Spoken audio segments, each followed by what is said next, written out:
time to open up your eyes, 'cause we were made to fly. We can do anything.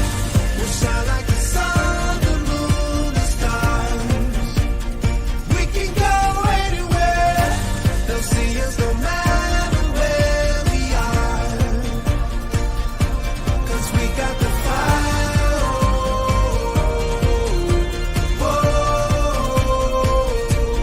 We got the fire.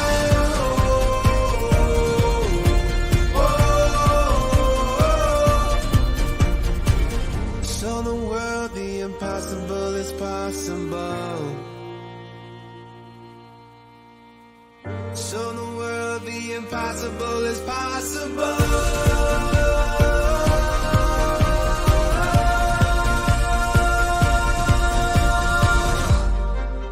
There's a moment when you understand. You don't gotta follow all the plans. It's time to open up your hands.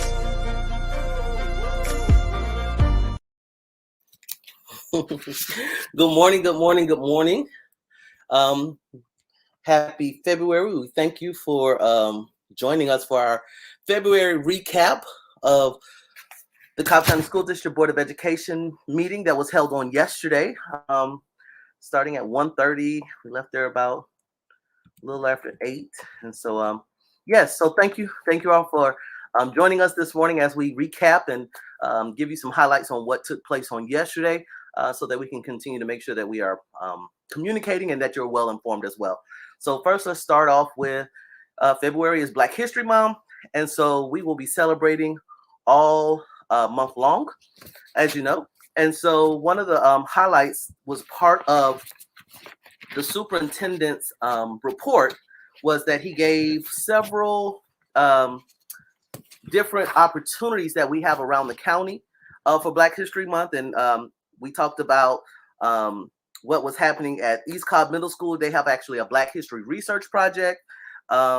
We talked about some of the things that are happening at Rocky Mount, our education elementary virtual program, and what they're doing. North Cobb High School has a celebration where Sherry Hill will be the speaker, and she's our Chief Leadership and Academic Officer for the Cobb County School District. And then he also mentioned the program that the Cobb County Center for Excellence in the Performing Arts at Pebblebrook High School. They'll be putting on a program called Resilience, and it will be at South Cobb High School. In fact, I have a flyer. There we go. Yes, so Friday, which is today, at 7:30 p.m. at South Cobb High School Theater, here in the southern portion of the county, the Cobb County Center for Excellence in the Performing Arts will be putting on a Black History Month experience called Resilience. If you want to get tickets for that, you can go to www.showtix.u.com. So it's showtixforyou.com, and you will see that at the bottom of this flyer as well. So please, if you can, join me. I'll be there this evening to look at that Black History Month experience with our students from Pebblebrook High School sharing at South Cobb High School. All right. Good morning. Good morning. Good morning, Angela. Thank you for joining us this morning. And so, yes, that's the first thing, Black History Month. And let's see what else we talked about yesterday. So a lot of great things happening in our communities. One thing that I want to highlight is that the National Junior Beta Club will be having their induction ceremony for Austell Elementary, and it's going to be held Thursday, February 17th at 6:30 p.m. at Austell Elementary School. And they've asked me to come and to give some words to our students. And so this is an exciting time. I love when I can be in attendance to events such as Beta Club and those inductees, and seeing the progress of our students and celebrating with them and wishing them the best as they move forward.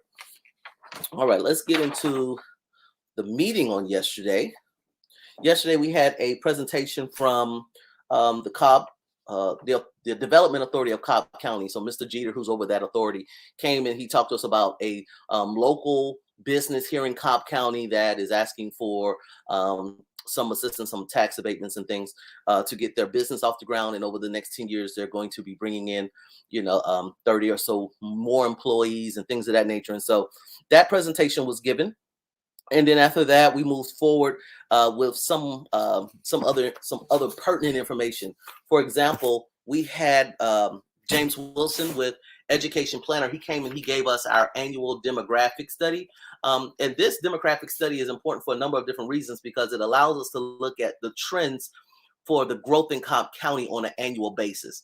And so we were able to say, hey, listen, Cobb County is growing and this is where the growth is. And that helps us to determine where we're going to build schools for the future, where we need to put some classroom additions at, and things of that nature. And so this report has been very helpful down through the years. And now that we're getting it on an annual basis, it's very, very helpful. The Atlanta Regional Commission is work is part of this, and that's where we get some of our data from. Live births, projected live births. And so one of the things that I do want to make sure that I highlight, there's a report in here that talks about the 2020 population by age. And so the age groups is like under 5, those that have not necessarily entered our school system yet, but they will be. Then we're talking about age 5 to 9, that's our elementary school. 10 to 14 is like middle school. And then 15 to 19, which is a more high school, early college. And so we were able to see where the growth is in that area. And what growth to expect. So when you're looking at like under 5, that tells you these students are probably going to be with you through 12th grade. And so you're going to have them through the duration for the next 10, 20 years.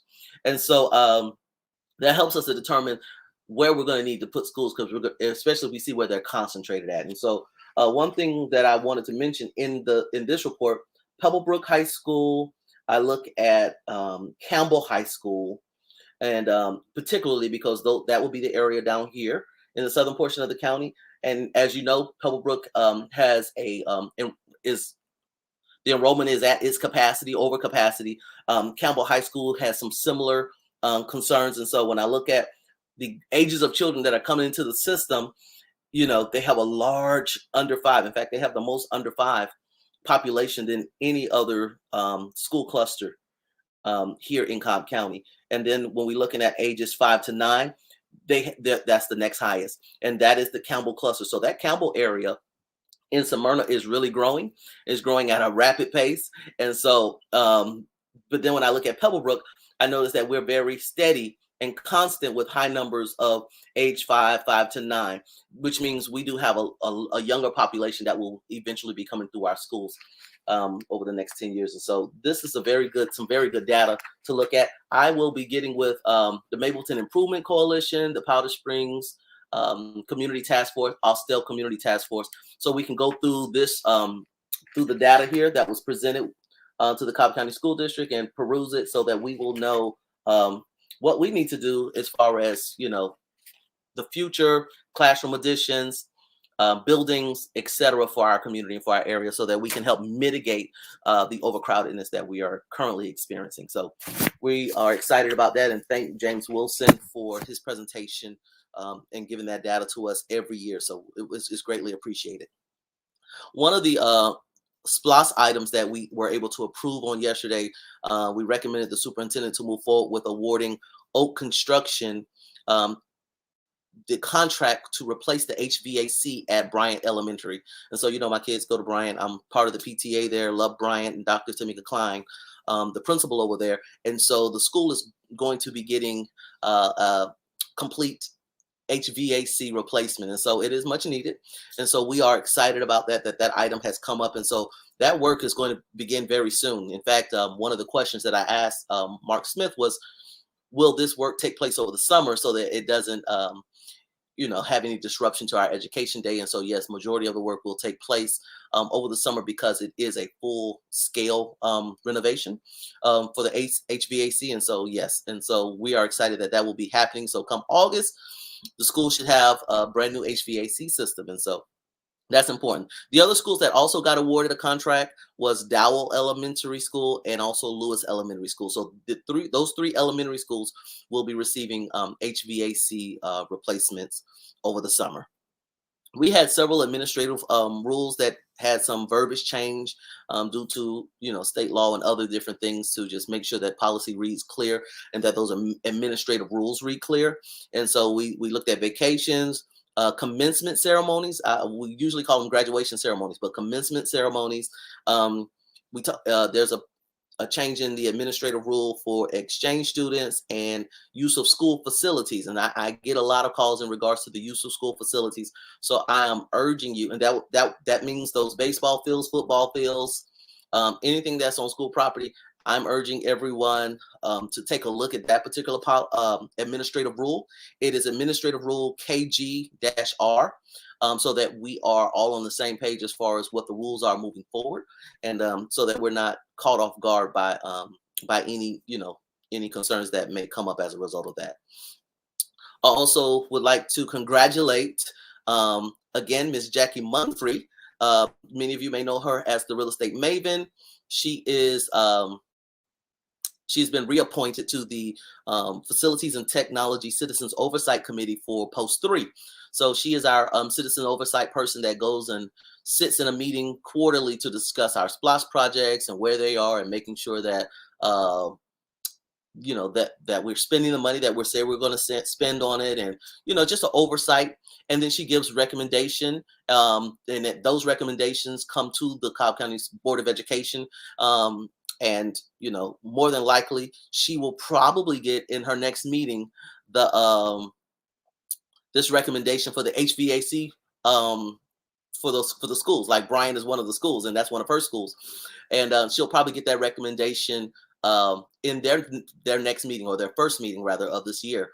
Even though we've already approved it as a Board of Education, they still have oversight capabilities to go through the information and talk about the different bid and the bidding process, and why we chose who we chose to do the work, and things of that nature. And so she will be reappointed to the F&T committee. And then we also have our new appointee, and this is congratulations to you, Mr. Michael McNeely of Mapleton. He will be our new appointee to the Facilities and Technology Citizens Oversight Committee. And so we thank both of you for your service, lending your time and your energy to ensure that we do have oversight on our Cobb Schools Plus committee. And so we will be meeting soon, the three of us, to talk about expectations and the future, and how we're going to move forward, and how we will report the information to the community, and those different things, and what we can do to best use that opportunity for the community. And so we'll be talking very shortly and getting ready for that as they prepare for their first meeting with the Facilities and Technology Oversight Committee. So thank you guys again for serving, Jackie Munfree and Michael McNeely. We appreciate the both of you for your service. All right. We had a lot of recognitions this month, but the recognitions were centered around counseling. And so I want to make sure that I give some shout outs first. So Counselor of the Year, our Georgia School Counselor of the Year. And this is big because this is a Post 3 counselor. So the Georgia School Counselor Association 2021 School Counselor of the Year is Miss Beth Ruff, and she's at Powder Springs Elementary School. And so again, Post 3 out there in Powder Springs, doing an excellent, wonderful job with our children at Powder Springs Elementary. And she has been acknowledged by the state of Georgia and the School Counseling Association for the state of Georgia, and she will be representing the entire state as our Counselor of the Year. So Ms. Beth Ruff, we congratulate you. We just thank you for the work that you've done, the excellent work that you've done at Powder Springs Elementary. And I will be coming by there soon to visit you guys, and to personally thank you again for everything, and just give you much love and support as you move forward representing the state of Georgia. And so we appreciate you. In addition to that, the RAMP program, we had several schools that received their RAMP designation from the American School Counseling Association, and the RAMP program is something that I have I've watched for years, and I've enjoyed it. Bryant Elementary had it a few years back. Lindley Sixth Grade Academy had it maybe last year, I believe it was. And so we have some new schools that have joined the ranks of RAMP, and this is one of those counseling programs I would like to see our schools get designated for every single year, or however often that process is. But this year, we acknowledge Kemp Elementary School as a school of distinction, Smyrna Elementary as a school of distinction, and Hightower Trails Middle School as for their ramp designation. And so we appreciate all of you for your work in those counseling departments for pulling together curriculum and a game plan for how we're going to best meet the needs of our students. So we appreciate all of you for that in regards to that. Also, Georgia School Counselors Association 2021 Writer of the Year is Miss Dr. Melissa Marsh, and she's the supervisor of school counseling, advisement, and crisis response for the Cobb County School District. So this is exciting again because we're talking about another Writer of the Year or another award of the year. So she's representing the Georgia, our Georgia State Counseling Association as Writer of the Year. She has 3 books that she's written already. And so she's definitely an asset, not just to the state of Georgia, but to us here locally here in Cobb County. So Dr. Marsh, we thank you for lending your service and your time and your expertise to our counseling department in Cobb County Schools. And so, much appreciated. And as you move forward, we will send you out love and much support as you move forward as well. In addition to Ms. Marsh and Ms. Ruff, we have Georgia School Counselor Association 2021 Advocate of the Year, and that was given to Ms. Tracy Doe. Tracy Doe I do consider Tracy Doe to be an excellent advocate. We sit on the state advisory panel for the Georgia Department of Education for special education, and we have and sharing in that room together, I hear her advocacy all the time for our children with special needs that require services. And so we appreciate her. She's our assistant superintendent for teaching and learning support and specialized services. So our specialized services with those students that need those specialized services. And so Tracy Doe, we appreciate you for your leadership here in the Cobb County School District over our special education department and your advocacy with the state. And so it is appreciated. Thank you again. All right. So let's see. We had some condolences, some condolences, and so we thank the superintendent for recognizing those that have served our community schools and have passed, and so we pray for their families. But a parapro from Murdoch Elementary, a bus monitor, and then also a 9th grade student at Wheeler High School. And so we're praying for those families as they handle this transition of life. All right. Some other important things to highlight. Employee contracts will come out early, as the superintendent suggested. They will be out in February. And so our educators, our employees, please be on the lookout for those contracts. There will be some upcoming policy updates on field trips. We received several emails in regards to that, so the district will be responding in regards to some policy updates or just some administrative rules in regards to field trips and those that are been planning trips for a while. And then we're going to also celebrate the month of March 14th through the 18th. That's Board of Education Appreciation Week. Yay, board members. We appreciate you for your service. And then Exceptions Children Week is also coming up, and that's going to be under the direction of Dr. Tracy Doe. And so we appreciate all of that support. All right. So let's move on to some other items that are of importance to us. Let's see. Those of you that have questions in regards to redistricting, it is underway. It is happening. We are, like I said, moving forward with that. Erica, good morning. I see you. Thank you for joining us this morning. We will be having several meetings in regards to redistricting. Like it's going to be an ongoing process. It is not as easy as redrawing some lines and things of that nature. A lot of data is being pulled to make sure that this process is smooth, because what we do, it needs to last for the long term.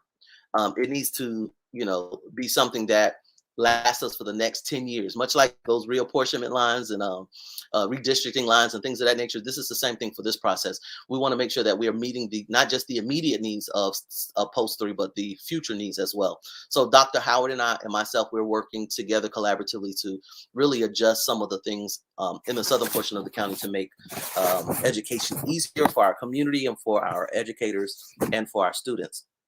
And so one of the updates that I have to give you is that we've looked at transportation department, and we looked at some things in the Mableton corridor, that Mableton Elementary, Russell Elementary, Sanders Elementary, up in that area, and looking to see what some realignment and readjustments can be done for that. And so that process has started. And so, like I said, there's a lot of different layers to it, because the request that I made in December was for the Pebblebrook cluster. Oh, it was for post 3.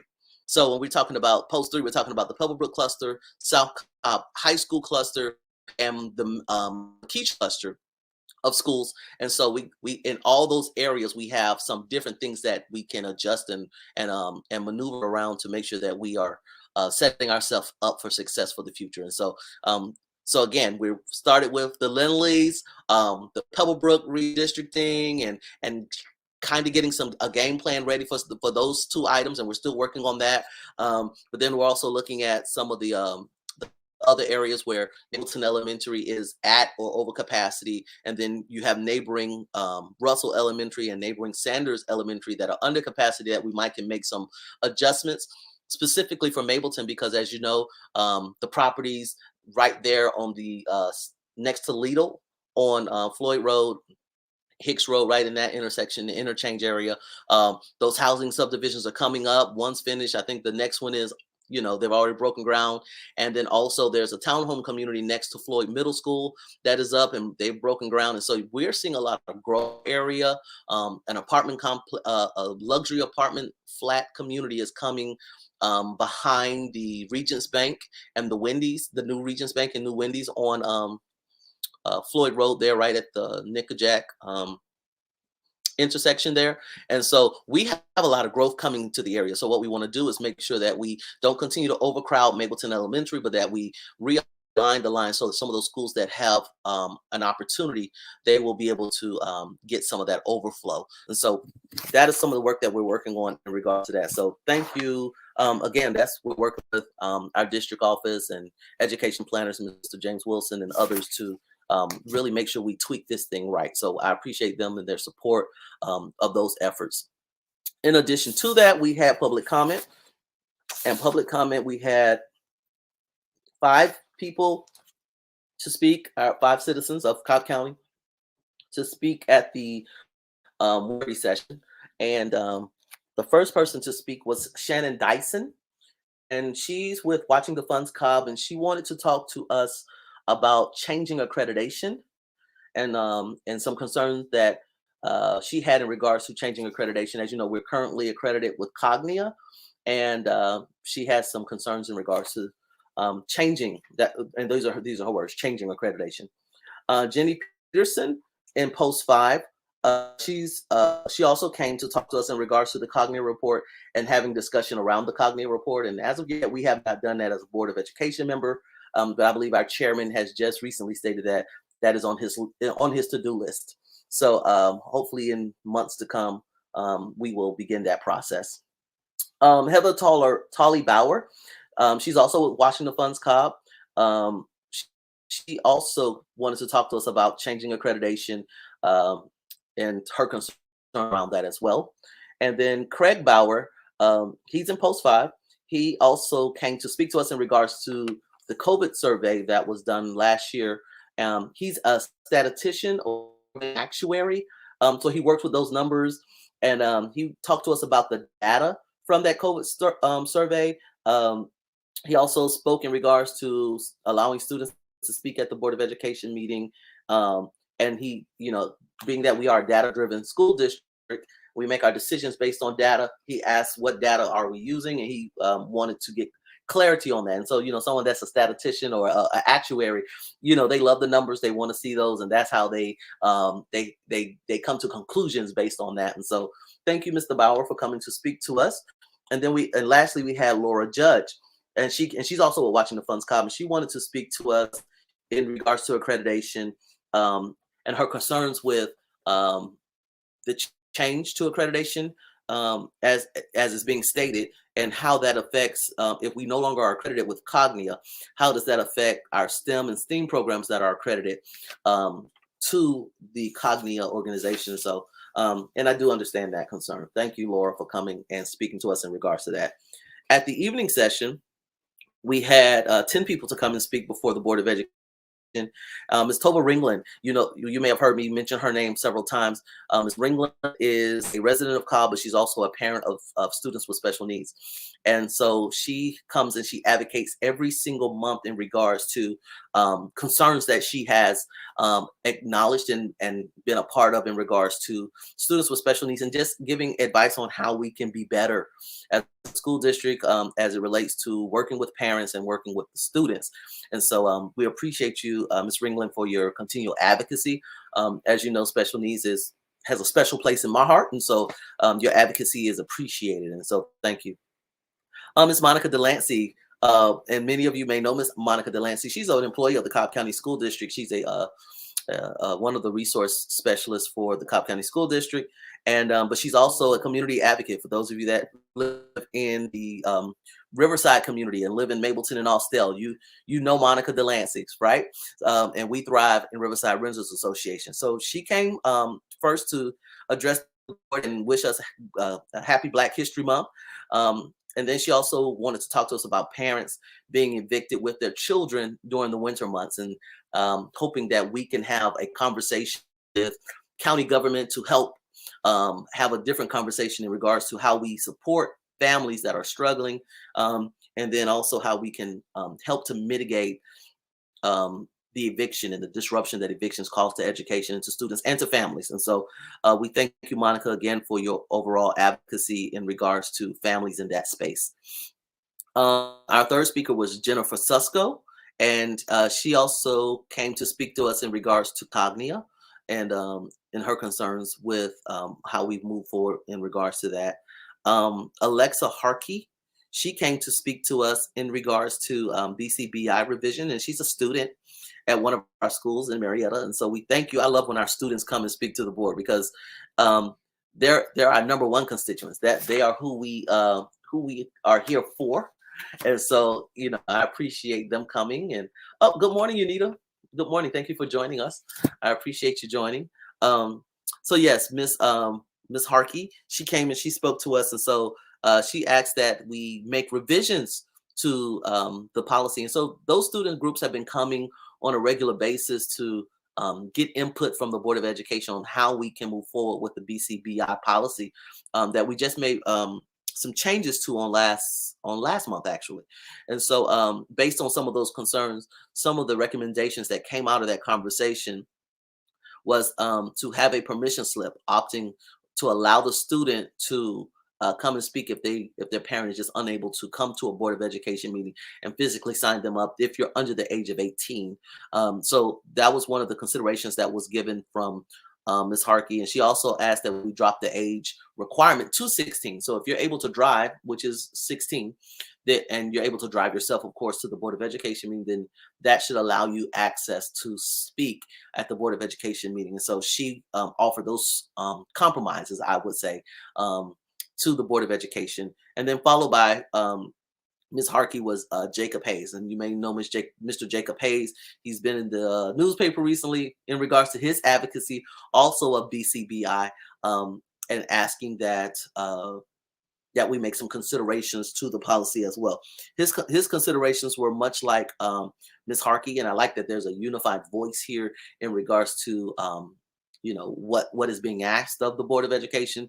This particular request, again, was asking for the option to have a parental release, so that just like when we go on a field trip or anywhere else, a child brings in a permission slip with a parent's signature on it, and then that allows you access to the field trip. He's asking that we also, to ensure that our parents are aware that we're coming to speak before the Board of Education, have parental consent. And so having a release form of such that would allow that student to participate in the public speaking process without necessarily having a parent or a guardian with them. So thank you again, Jacob Hayes and Alexa Harkey, for your advocacy in that piece. We appreciate you. I love talking with you guys, and love when you come and speak to the Board of Education. Our next speaker was Austin Heller, who is a candidate for Cobb County School District Board of Education. And he's a student at Kennesaw State University, and he came to speak to us in regards to censorship in Cobb. And so he had some concerns in regards to that. And we appreciate you, Austin, for again advocating. Our young people are advocating and they're speaking, and so I thank you for letting your voice be heard. The next person, Lacey Kaysen. Lacey Kaysen is a parent here in Cobb County. I believe her son is a sixth grader at McClure Elementary, and she has some concerns in regards to a survey that went out at her school. And I guess the subject matter of the survey was very problematic for her. It was in regards to crack cocaine and, according to Miss Kaysen, crystal meth and some other drug-related questioning. And so when I heard it, I was kind of taken aback myself. And so I took the liberty of calling Miss Kaysen to get a little more information. And so I will also do another follow-up because I'm equally as concerned in regards to when we introduce different things to children and what way we introduce different things to children. And so I'm interested to hear more of her concern when we speak again today. So I'll look forward to that. And then Rebecca Saylor, she came to speak to the Cobb County School District in regards to COVID testing in schools. And her main concern was improving our mitigation strategy, simply because now we have access to free testing. The governor has opened up the window for us to have access to free testing. And so she wanted to know where were we with that? Were we going to actually move forward with testing in our schools or not? And so that was her concern. And we thank you for your advocacy as we do all we can to make sure children are safe in school. Michael Garza, he's in Post 4. We thank him for his advocacy. He came to talk to us in regards to school board redistricting. Those of you that may be following some of this stuff at our state capitol level, you may know some of the concerns in which he was trying to address before the Board of Education on yesterday. And he was just advocating for fair maps, and that the maps that were presented had little to no communication or community input and communication with the community. And so he had some concerns around that, and he came to address the board. And so again, Michael, thank you for your advocacy. And also the last speaker was Miss Jasmine Evans, and she's an Ackworth resident. And she came to speak with us in regards to enforcing state code mandates. And the state code in particular that she was referencing was 20-2-751-0.6. And that's Georgia legal jargon, and you can type it in Google and it will actually pop up. Actually, you put in OCGA 20-2-751.6, the Georgia code will pop up. And it's in regards to an incident that her son experienced at Barber Middle School back in October of last year. And these things are very problematic when they come to the Board of Education and they come to tell us, child has either been bullied or in this particular case, she referenced that, there was an attempted stabbing. And so she wanted to understand how we actually follow the Georgia code and how it is mandated in state law. And so she came to speak to us in regards to that, because we're talking about acts of violence and, what happens when you have that and what is the actual proper disciplinary actions that follow. And so she came to speak to us in regards to that. And so I will follow up again with Miss Jasmine Evans, because again, I do understand many of these concerns as a parent of children here in Cobb schools, and also as a board member and someone who is trying to do all they can to ensure that we have safe schools and that our communities continue to grow and thrive. It is a concern of mine. And so I'll follow up and see what that looks like as well, and see if there has been any progress in her current situation as well. So that's it. We had a pretty eventful meeting, but we got a lot of business done. We didn't do too much in regards to academics per se, but we did get some business done. And so that is a recap of the February Board of Education meeting. Oh, we did vote on the superintendent's contract. I'm sorry. I missed that completely. We voted on the superintendent's contract. So we did approve the superintendent to another year on his contract. So that will be a total of 3 years. So every year is like a rolling, we roll another year as he completes a year. And so it was as it was voted 4-3, where board members Dr. Howard, board member Sharice Davis, and board member Trey Hutchins, myself, we voted against the contract, and the other 4 board members, board member Wheeler, Scamelhorn, Chastain, and Banks, voted in favor of the contract. And so I did want to make sure that I amplified that information as well, that we did approve as a board the superintendent's contract for another year as well. So I think that's it. I think that's it. If we have any questions for the next 3 minutes or so, we can go ahead and get into some questions, some comments and things like that. And if not, I look to see each and every one of you tonight at South High School in the theater, their new theater.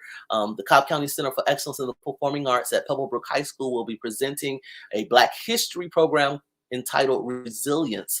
So if you would like to come out and be thoroughly entertained and blessed with some of the best entertainment in, I'm not even gonna say in Cobb County, in the nation, come out tonight. You can pick up tickets at Showtix for You, and that's Showtix the number 4 u.com, and join me as we will be rooting our children on and enjoying what they present on this evening. All right, we have a couple more weeks left in the Black History Month, so celebrate, and get informed. Find out, what we have done in history down through the years and how we've been a blessing to America, to the world, to the nation. And I think it's important that we share that information with our children as well, and so that they will have some greater pride in who they are as an African-American person here in the United States and in America, Georgia, Cobb County. Lastly, please be aware that we will have a winter break coming up the 21st to the 25th of this month, February. We will have winter break, so your children will be home all week long. There will be no school. So please don't let this slip up on you and you not have enough groceries in the house, because you know what happens when the children are home all week and we didn't prepare for the breakfast, lunch, opportunities for our children. They will eat you out of house and home that week. So just be prepared and set aside some extra money.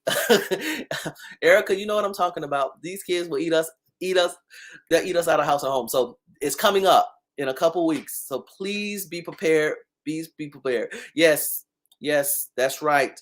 Breakfast, lunch, and 10 snacks, because they're going to need it.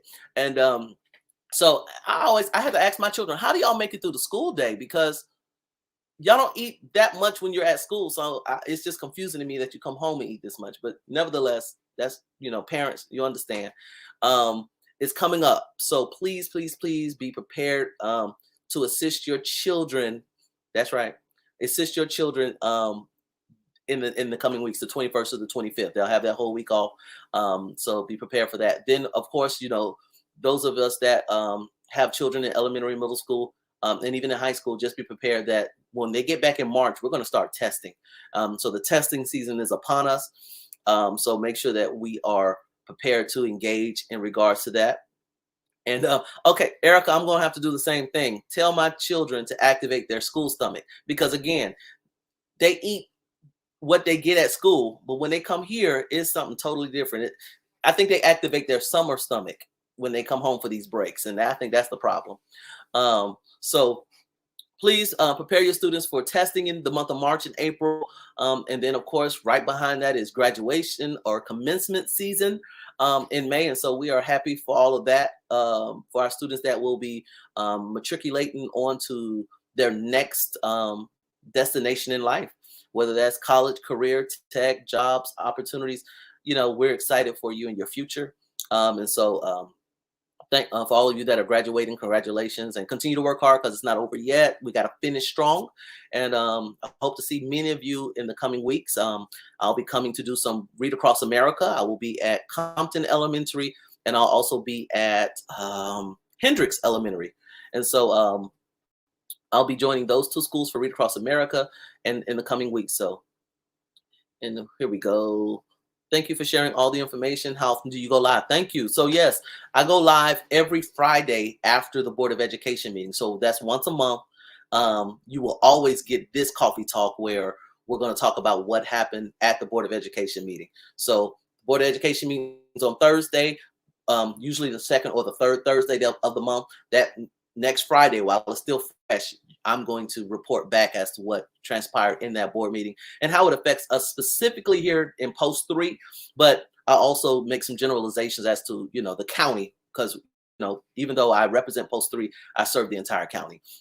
So we do that. The only time we do something different or something extra when I go live is if something is happening that's of, utmost importance, and we need to really have a town hall meeting, or I really need to get some information out to you right away. That's the only time we'll do something special.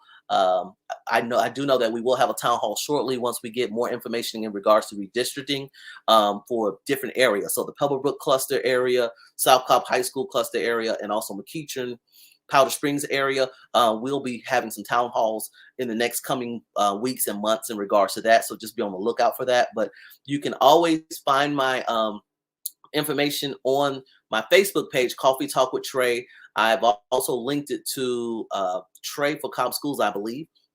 And also it's also on YouTube as well. And so I will go shortly back to my personal page and say, hey, we just finished another Coffee Talk with Trey. You can follow us on Coffee Talk with Trey and get these updates as well. So thank you for asking, Ms. Weeks. I hope that answers your question. All right, we're about to enjoy some coffee for real, and enjoy our day. I actually am scheduled to meet with board member Randy Scamelhorn for lunch, and we're going to talk school board business today. So that will be a long meeting, because when we get to talking, we'll by the time we finish, it's 4:30, and we've been there for 4 hours. So I will enjoy Mr. Scamelhorn shortly, and we will discuss and see how we can help move our district forward together, and so that will be taking place as well. All right, thank you. No, thank you for joining us today, Eric. I appreciate it. All right, thank you guys, and we'll talk soon. All right. Now I can't find what I'm looking for. This is what happens when I'm having to be the producer at the same time. All right, guys, y'all enjoy, you guys, and enjoy the rest of your Black History Month.